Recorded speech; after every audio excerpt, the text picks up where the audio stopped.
Welcome to ಸಹನಾಜಿಕೆ story.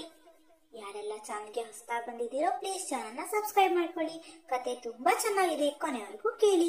ನನ್ನ ಹೆಸರು ಅರವಿಂದ್. ನಾನು ಹೊಸದಾಗಿ ಮದುವೆಯಾದ ಗಂಡಸು. ನನ್ನ ಹೆಂಡತಿ ಸೋನು ನೋಡಲು ಸುಂದರವಾಗಿದ್ದರೂ ನನ್ನ ಮನಸ್ಸು ಮಾತ್ರ ಸದಾ ಇನ್ನೊಬ್ಬ ವ್ಯಕ್ತಿಯತ್ತ ಹರಿಯುತ್ತಿತ್ತು. ಅವಳು ನನ್ನ ಅತ್ತೆ ಸವಿತಾ.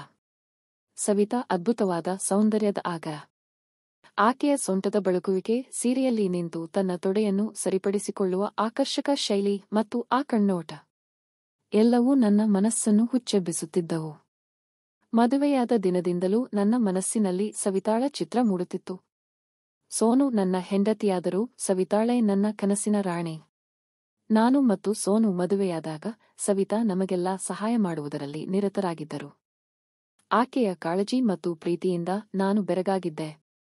ಆದರೆ ನನ್ನ ಮನಸ್ಸಿನಲ್ಲಿ ಬೇರೆಯದೇ ಭಾವನೆಗಳು ಮೊಳೆಯುತ್ತಿದ್ದವು. ಅವಳ ಸ್ಪರ್ಶ, ಅವಳ ಮಾತು, ಅವಳ ನಗು ಎಲ್ಲವೂ ನನ್ನನ್ನು ಆಕರ್ಷಿಸುತ್ತಿದ್ದವು. ನಾನು ಅವಳನ್ನು ನೋಡಿದಾಗಲೆಲ್ಲ ನನ್ನ ಹೃದಯ ಬಡಿತ ಹೆಚ್ಚಾಗುತ್ತಿತ್ತು. ಆದರೆ ನಾನು ನನ್ನ ಭಾವನೆಗಳನ್ನು ನಿಯಂತ್ರಿಸಲು ಪ್ರಯತ್ನಿಸುತ್ತಿದ್ದೆ, ಏಕೆಂದರೆ ಅವಳು ನನ್ನ ಹೆಂಡತಿಯ ತಾಯಿ. ಒಂದು ದಿನ ರಾತ್ರಿ ಮಳೆ ಜೋರಾಗಿ ಸುರಿಯುತ್ತಿತ್ತು. ಸೋನು ತನ್ನ ತವರು ಊರಿಗೆ ಹೋಗಿದ್ದಳು. ನಾನು ಮತ್ತು ಅತ್ತೆ ಸವಿತಾ ಮನೆಯಲ್ಲಿ ಒಬ್ಬಂಟಿಯಾಗಿದ್ದೆವು. ಚಳಿಯಿಂದ ನಡುಗುತ್ತಿದ್ದ ಸವಿತಾ ಸೀರೆಯನ್ನು ಬಿಗಿಯಾಗಿ ಕಟ್ಟಿಕೊಂಡಳು. ನಾನು ಅವಳ ಬಳಿ ಹೋದೆ. ಅತ್ತೆ, ಚಳಿಯಾಗುತ್ತಿದ್ದರೆ ಒಂದು ಶಾಲು ಹಾಕಿಕೊಳ್ಳಿ ಎಂದೆ. ಅವಳ ತುಟಿಯಲ್ಲಿ ಒಂದು ಸಣ್ಣ ನಗು ಮೂಡಿತು. ನೀನೇನಾದರೂ ಕೊಡುತ್ತೀಯಾ ಎಂದು ನನ್ನ ಹತ್ತಿರ ಬರುತ್ತಾ ಕೇಳಿದಳು. ನಾನು ಗಾಬರಿಯಿಂದ ಅವಳನ್ನು ನೋಡಿದೆ. ಅವಳ ಸುವಾಸನೆ ನನ್ನ ಉಸಿರಿನಲ್ಲಿ ಬೆರೆಯಿತು. ಅವಳು ನನ್ನ ಎದೆಯ ಮೇಲೆ ಕೈಯಿಟ್ಟು, ನೀನು ಸಹಜವಾಗಿರು, ನನ್ನ ಬಗ್ಗೆ ನಿನ್ನ ಯೋಚನೆ ನಿಂತಿಲ್ಲ ಅಲ್ಲವೇ ಎಂದು ಕೇಳಿದಳು. ನಾನು ಕಣ್ಣುಗಳಿಂದ ಹೌದು ಎಂದೆ. ಅವಳು ಹತ್ತಿರ ಸರಿದು ನನ್ನ ತಲೆಯ ಮೇಲೆ ಕೈಯಿಟ್ಟು ಕಣ್ಣು ಮಿಟುಕಿಸಿ ನನ್ನ ಕಿವಿಯ ಬಳಿ ಬಂದು, ನಿನ್ನ ಈ ಆಕರ್ಷಣೆಗೆ ನಾನೂ ತಯಾರಿದ್ದೇನೆ, ಆದರೆ ಎಂದು ಹೇಳಿದಳು. ನನ್ನ ಹೃದಯ ಬಲವಾಗಿ ಬಡಿಯುತ್ತಿತ್ತು. ಅವಳು ಕತ್ತಲೆಯಲ್ಲಿ ಮರೆಯಾದಳು. ಆ ರಾತ್ರಿ ನನಗೇನು ಮಾಡಬೇಕೆಂದು ತಿಳಿಯದಾಯಿತು. ನನ್ನ ಮನಸ್ಸು ಕಾಮ ಮತ್ತು ಕರ್ತವ್ಯದ ನಡುವೆ ಹೋರಾಡುತ್ತಿತ್ತು.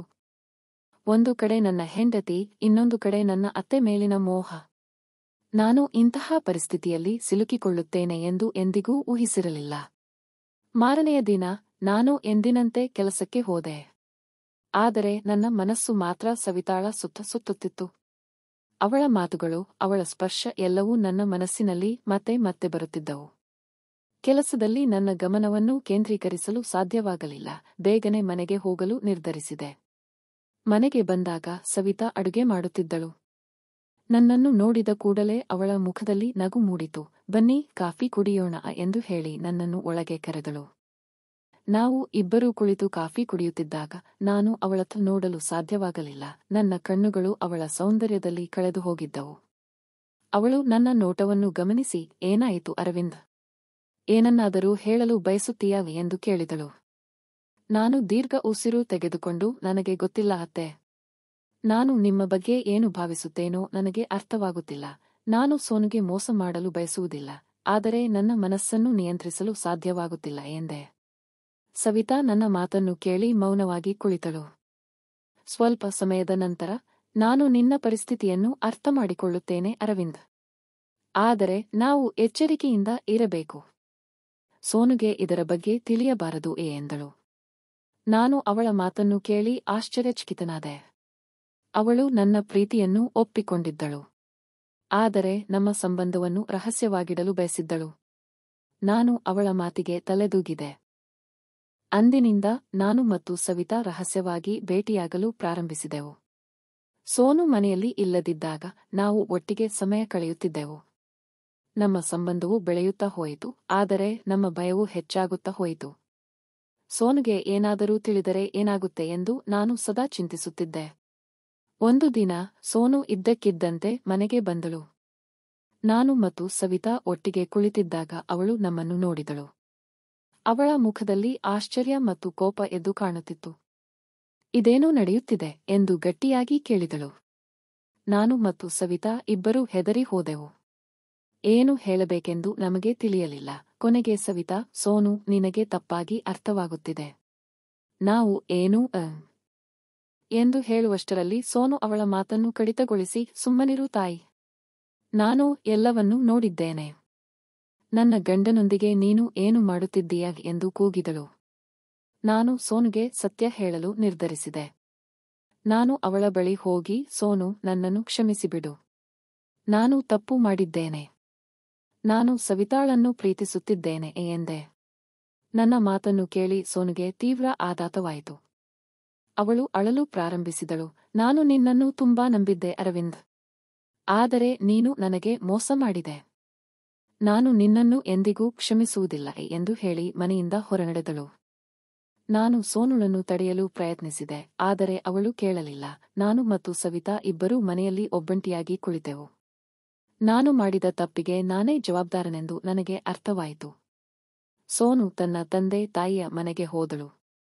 ನಾನು ಅವಳನ್ನು ಸಾಕಷ್ಟು ಬಾರಿ ಕರೆದೆ, ಆದರೆ ಅವಳು ನನ್ನ ಮಾತನ್ನು ಕೇಳಲು ಸಿದ್ಧವಿರಲಿಲ್ಲ. ಅವಳು ನನ್ನನ್ನು ದ್ವೇಷಿಸುತ್ತಿದ್ದಳು. ನಾನು ಸವಿತಾಳನ್ನು ನೋಡಿದೆ. ಅವಳ ಕಣ್ಣುಗಳಲ್ಲಿ ಪಶ್ಚಾತ್ತಾಪವಿತ್ತು. ನಾನು ನಿನ್ನ ಜೀವನವನ್ನು ಹಾಳು ಮಾಡಿದೆ ಅರವಿಂದ್. ನನ್ನಿಂದಲೇ ಎಲ್ಲವೂ ಕೆಟ್ಟದಾಯಿತು ಎಂದು ಹೇಳಿದಳು. ನಾನು ಅವಳ ಕೈಗಳನ್ನು ಹಿಡಿದು, ಇದು ನಿನ್ನ ತಪ್ಪು ಅಲ್ಲ ಸವಿತಾ. ನಾನೇ ತಪ್ಪು ಮಾಡಿದ್ದು. ನಾನು ನನ್ನ ಭಾವನೆಗಳನ್ನು ನಿಯಂತ್ರಿಸಲು ಸಾಧ್ಯವಾಗಲಿಲ್ಲ ಎಂದೆ. ಕೆಲವು ದಿನಗಳ ನಂತರ ಸೋನು ನನಗೆ ವಿಚ್ಛೇದನ ಪತ್ರವನ್ನು ಕಳುಹಿಸಿದಳು. ನಾನು ಅವಳ ನಿರ್ಧಾರವನ್ನು ಒಪ್ಪಿಕೊಂಡೆ. ನಾನು ಮಾಡಿದ ತಪ್ಪಿಗೆ ಇದೇ ಶಿಕ್ಷೆ ಎಂದು ಅಂದುಕೊಂಡೆ. ನಾನು ಮತ್ತು ಸವಿತಾ ಒಟ್ಟಿಗೆ ಇರಲು ನಿರ್ಧರಿಸಿದೆವು. ಆದರೆ ನಮ್ಮ ಸಂಬಂಧವು ಮೊದಲಿನಂತಿರಲಿಲ್ಲ.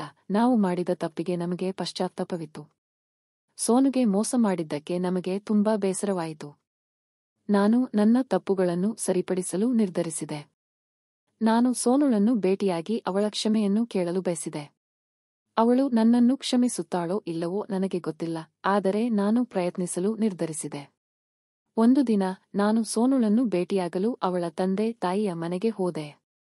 ಅವಳು ನನ್ನನ್ನು ನೋಡಿದ ಕೂಡಲೇ ಕೋಪಗೊಂಡಳು. ನೀನು ಇಲ್ಲಿಗೆ ಏಕೆ ಬಂದಿದ್ದೀಯಾ? ನನ್ನನ್ನು ಬಿಟ್ಟು ಬಿಡು ಎಂದು ಹೇಳಿದಳು. ನಾನು ಅವಳ ಕೈಗಳನ್ನು ಹಿಡಿದು, ಸೋನು, ದಯವಿಟ್ಟು ನನ್ನನ್ನು ಕ್ಷಮಿಸಿಬಿಡು. ನಾನು ತಪ್ಪು ಮಾಡಿದ್ದೇನೆ ಎಂದು ನನಗೆ ತಿಳಿದಿದೆ. ನಾನು ನಿನ್ನನ್ನು ತುಂಬಾ ಪ್ರೀತಿಸುತ್ತೇನೆ. ದಯವಿಟ್ಟು ನನ್ನನ್ನು ಮರಳಿ ಸ್ವೀಕರಿಸು ಎಂದೆ. ಸೋನು ನನ್ನ ಮಾತನ್ನು ಕೇಳಿ ಅಳಲು ಪ್ರಾರಂಭಿಸಿದಳು. ಅವಳು ನನ್ನನ್ನು ಕ್ಷಮಿಸಲು ಸಿದ್ಧವಿರಲಿಲ್ಲ. ನೀನು ನನಗೆ ತುಂಬಾ ನೋವು ಮಾಡಿದ್ದೀಯ ಅರವಿಂದ್. ನಾನು ನಿನ್ನನ್ನು ನಂಬಲು ಸಾಧ್ಯವಿಲ್ಲ ಎಂದು ಹೇಳಿದಳು. ನಾನು ಸೋನುಗೆ ಮತ್ತೆ ಮತ್ತೆ ಮನವಿ ಮಾಡಿದೆ. ಕೊನೆಗೆ ಅವಳು ನನ್ನನ್ನು ನಂಬಲು ಒಪ್ಪಿಕೊಂಡಳು. ಆದರೆ ಒಂದು ಷರತ್ತು ವಿಧಿಸಿದಳು. ನಾನು ಸವಿತಾಳನ್ನು ಬಿಟ್ಟು ಅವಳೊಂದಿಗೆ ಮತ್ತೆ ಹೊಸ ಜೀವನವನ್ನು ಪ್ರಾರಂಭಿಸಬೇಕು ಎಂದು ಹೇಳಿದಳು. ನಾನು ಸೋನುಳ ಷರತ್ತನ್ನು ಒಪ್ಪಿಕೊಂಡೆ. ಸವಿತಾಳನ್ನು ಬಿಟ್ಟು ಅವಳೊಂದಿಗೆ ಹೊಸ ಜೀವನವನ್ನು ಪ್ರಾರಂಭಿಸಲು ನಿರ್ಧರಿಸಿದೆ. ಸವಿತಾಳನ್ನು ಬಿಟ್ಟು ಹೋಗುವುದು ನನಗೆ ತುಂಬಾ ಕಷ್ಟವಾಗಿತ್ತು. ಆದರೆ ಸೋನುಳಿಗಾಗಿ ನಾನು ಆ ನಿರ್ಧಾರವನ್ನು ತೆಗೆದುಕೊಳ್ಳಬೇಕಾಯಿತು. ನಾನು ಸವಿತಾಳಿಗೆ ಎಲ್ಲವನ್ನೂ ಹೇಳಿದೆ. ನನ್ನ ನಿರ್ಧಾರವನ್ನು ಕೇಳಿ ಅವಳು ತುಂಬಾ ದುಃಖಿತಳಾದಳು. ನಾನು ನಿನ್ನನ್ನು ಎಂದಿಗೂ ಮರೆಯುವುದಿಲ್ಲ ಅರವಿಂದ್. ನೀನು ಯಾವಾಗಲೂ ನನ್ನ ಹೃದಯದಲ್ಲಿ ಇರುತ್ತೀಯಾ ಎಂದು ಹೇಳಿದಳು.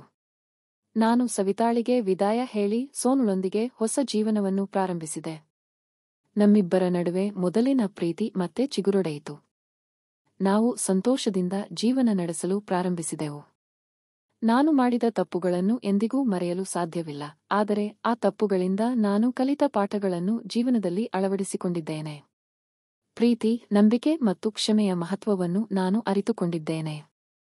ವಿಡಿಯೋ ಇಷ್ಟವಾದರೆ ಲೈಕ್ ಮಾಡಿ ಮತ್ತು ಹೀಗೆ ಇನ್ನಷ್ಟು ವಿಡಿಯೋಗಳನ್ನು ನೋಡಲು ನಮ್ಮ ಚಾನೆಲ್ಗೆ ಸಬ್ಸ್ಕ್ರೈಬ್ ಮಾಡೋದನ್ನು ಮರಿಬೇಡಿ. ಮುಂದಿನ ವಿಡಿಯೋದಲ್ಲಿ ಹೊಸ ಕಥೆಯೊಂದಿಗೆ ಭೇಟಿಯಾಗೋಣ. ನಮಸ್ಕಾರ.